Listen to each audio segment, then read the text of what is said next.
சிறிய இடைவெளிக்கு பிறகு மீண்டும் கேள்வி நேரம் நிகழ்ச்சிக்கு உங்களை மிகுந்த அன்போடு வரவேற்கின்றேன். சட்டப்பேரவை கூட்டத்தொடர் குறித்து பேசிக் கொண்டிருக்கின்றோம். விரைவாக நகரலாம். வழக்கறிஞர் விஜயதரணி, இங்கே ஆளும் கட்சியின் மீது பரஸ்பரம் எதிர்க்கட்சியும், எதிர்க்கட்சியின் மீது பரஸ்பரம் ஆளும் கட்சியும் குற்றம் சாட்டி கொண்டிருக்கக்கூடிய நிலையில் எதிர்க்கட்சிகள் உங்கள் பணியை உள்ளபடியே சரியாகத்தான் செய்கிறீர்களா?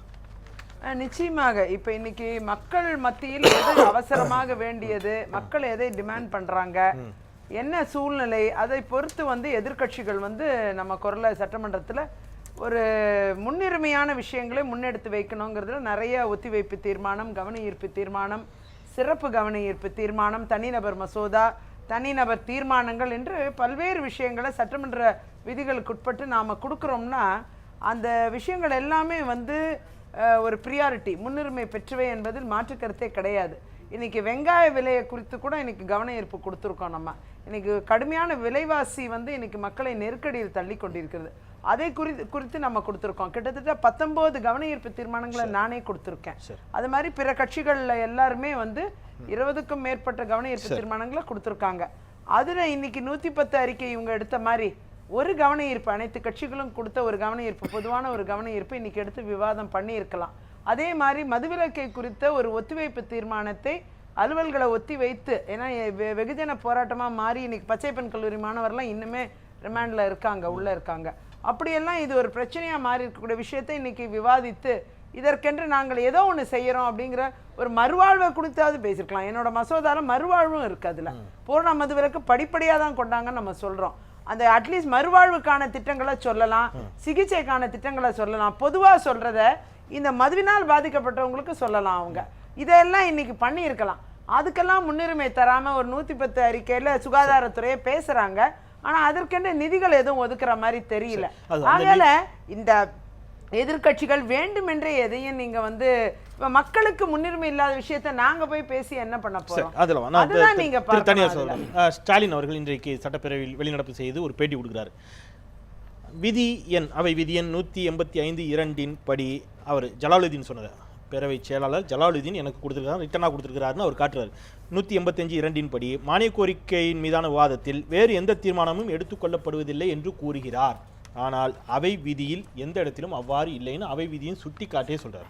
அப்போ பேரவை செயலாளர் அவை விதியில் இல்லாத ஒன்றை தவறாக சொல்லுகிறாரா? சொல்ல வேண்டிய தேவை வந்திருக்கிறதா? அவர் விதியை சுட்டி காட்டி, நீங்க ஓரளவு கூட சொல்ல விதியை சுட்டி காட்டி சொல்றாரு.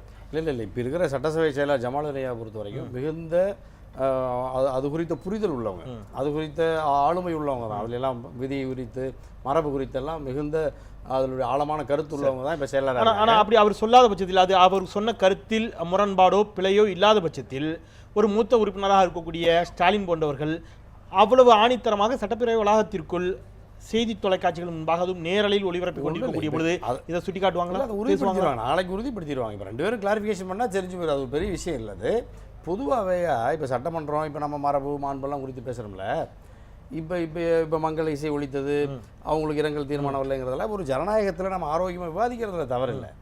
முழுக்க ஒரு அரசு மிகுந்த பொறுப்புணர்வுடையது. அதாவது ஒட்டுமொத்த தமிழ் சமூகத்தை, தமிழ்நாட்டை ஆட்சி அதிகாரம் செய்வதற்கு, சட்டமன்றம் உட்பட அதை நடத்துவதற்கு முழு தகுதியும் சட்டபூர்வமாக பெற்றிருக்கிறது அனைத்து இந்திய அண்ணா திராவிட முன்னேற்ற கழகம்.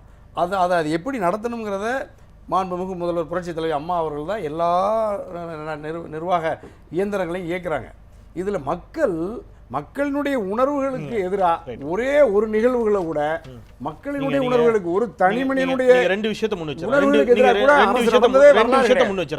நினைவுபடுத்துறேன். சட்டப்பேரவை தலைவரை அரியணைக்கு சென்று அமர்த்திய பொழுது ஒரு சட்டப்பேரவை தலைவரினுடைய பணியினை ஏன் எதிர்க்கட்சி தலைவரும் ஆளும் கட்சியும் சேர்ந்து அழைத்து செல்கிறான்னு முதலமைச்சர் ஒரு கதை சொன்னாங்க. உங்களுக்கு இல்ல மரபு, அந்த மரபிற்கான கதை ஒண்ணு. அது எங்கிருந்து தொடங்கியதுன்னு ஒரு விஷயத்தை அவங்க சுட்டி காட்டினாங்க. இங்கிருந்து தான் தொடங்கியது. ஏன்னா இந்த மாதிரி உலகநாடு ஒன்றில் சட்டப்பேரவை தலைவர் சபாநாயகரை கொண்டு போய் இருக்கையில் உட்காத்தி வச்ச உடனே எதிர்க்கட்சி உறுப்பினர்கள்லாம் சேர்ந்து பயங்கரமா அவங்களை தாக்குறாங்க, பிரச்சனை பண்ணாங்க, யாருமே இருக்க மாட்டேங்கிறாங்க, எந்திரிச்சு ஓடிடுறாங்க.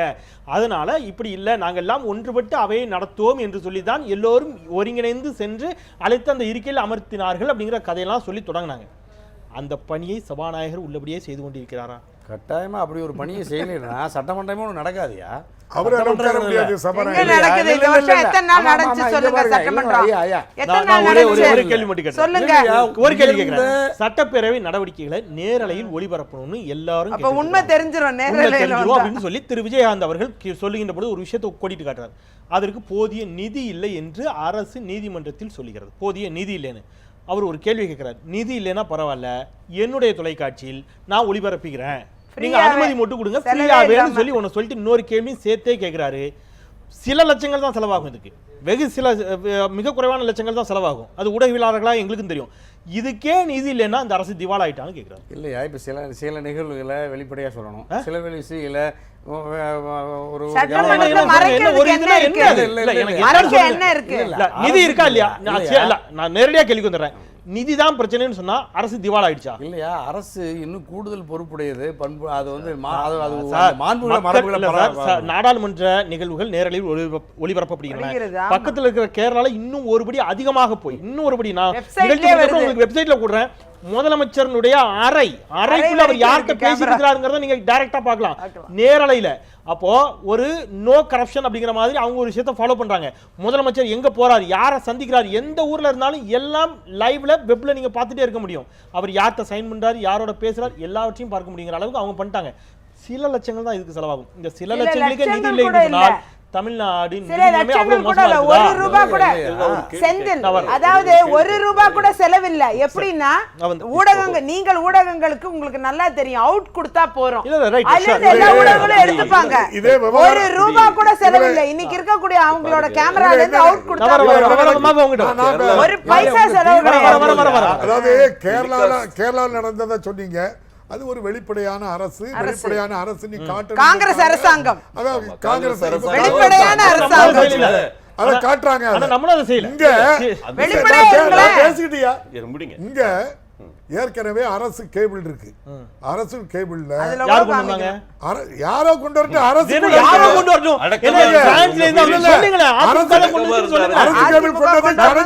வந்தாரு. அதுக்கப்புறம் கேளுங்க, இப்ப அரசு கேபிள் நடக்கு. குண்டா தீர்ப்பு எழுதினாரு. உங்களுக்கு புதிய தலைமுறை கிடையாது, சன் டிவி கிடையாது, கலைஞர் டிவி கிடையாது. இப்பவும் கலைஞர் டிவி திருநெல்வேலியில் வராது, கலைஞர் செய்திகள் வராது. ஆக இப்படி ஒரு அரசு கேபிள் நான் நேரடியா கேட்கிறேன். நேரடியா விஷயத்துக்கு வரேன்.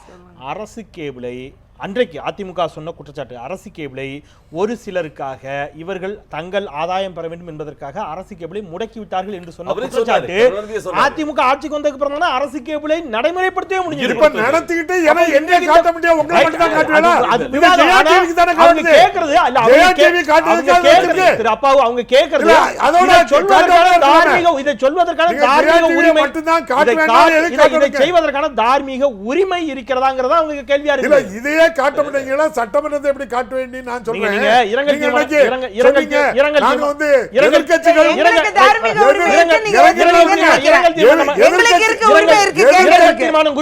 எதிர்கட்சிகள் ஒத்துழைப்பு கொடுக்கல அப்படிங்கறத இரங்கல் தீர்மானம் குறித்து எதிர்கட்சிகள் வாக் அவுட் பண்ணுது, ஒத்துழைப்பு கொடுக்கல அப்படின்னு சொல்றாங்க. இரங்கல் சபை ஒழுங்கா நடந்து இரங்கல் தீர்மானம் குறித்து நீங்க பேசுறீங்க. கேள்வி நேரடி வரேன். இரங்கல் தீர்மானம் குறித்து பேசுனீங்க. இதற்கு முன்பும் கூட இரங்கல் தீர்மானம் நடைபெற்ற காலகட்டங்களில் அதையும் பதறீங்கன்னு நான் கேட்கிறேன். நான் என்ன கேட்கிறேன், முன்னாள் சபாநாயகர் திரு காளிமுத்து அவர்களுடைய மறைவுக்கான இரங்கலாகட்டும், முன்னாள் பிரதமர் சந்திரசேகர் அவர்களுக்கான மறைவிற்கான இரங்கலாகட்டும், விபி சிங், இந்த காலகட்டங்களில் அப்போ உங்களுடைய கூட்டணியில் இருந்தவர், அப்பொழுதெல்லாம் என்ன நடைபெற்றது? சட்டம் எல்லா அரசியல் இயக்கங்கள்ல இருந்தவங்க. இவரு ஒரு தனியார், ஒரு விஞ்ஞானி ஆகி தமிழ்நாட்டை சேர்ந்த அப்துல் கலாம் வேற, அவங்களோட ஒப்பிட்டு பார்க்க முடியாது. திமுக அவர்கள் எல்லாம் அரசியல் கட்சியில் இருந்தால் அரசியல் பார்வையோடு பார்த்தது இல்ல, எல்லாம் பதிவு இருக்குங்க. இவங்க நாங்க அரசியல் பார்வையோடு பார்த்தோம். ஆனா ஜனாதிபதியா இருந்தா வெங்கட்ராமன் செத்தாரு, அவருக்கு இரங்கல் தீர்மானம் இதே மாதிரி தான் மாத்துறது. ஏன் அப்படின்னு சொன்னா அவர் மந்திரியா இருந்தாரு, அவர் பதிவுகள்லாம் இங்க நிறைய இருக்கு. அதுதான் நான் கேக்குறேன். இந்த பதிவு இல்லாத மனுஷன் யாரு அப்படின்னு சொன்னா அப்துல் கலாம். அதனாலதான் அவருடைய பதிவை கேட்கறேன். இன்னைக்கு வேளாண்மை துறையும் சரி, இன்னைக்கு வந்து வீட்டுவசதி வாரியத்துறை 2 மானியம் நடந்து நீங்க வந்து அதுக்கு ரிலேட்டடா 200 கோடி ரூபாய் பாலுக்கு பணம் கொடுக்கல, 300 கோடி ரூபாய் இன்னும் கரும்புக்கு பணம் கொடுக்கல, விவசாயிகளுக்கு இந்த நிமிஷம் வரைக்கும் காப்பீடு திட்டத்தில் உள்ள பணம் கொடுக்கல. தனிநபர் காப்பீடு வேணும் அப்படின்னு சொல்லி நான் உயர்நீதிமன்றத்தில் போட்டு இதே அரசு அதுக்கு பதில் சொல்லியிருக்கு. நாங்கள் அந்த காப்பீடு திட்டத்தில் தனிநபர் காப்பீடு திட்டத்தை கொண்டு வருவோம்னு சொல்லி 2014 பதில் சொன்னது. இந்த நிமிஷம் வரை அதுக்கு துரும்ப கூட எடுத்து போட்டோம்.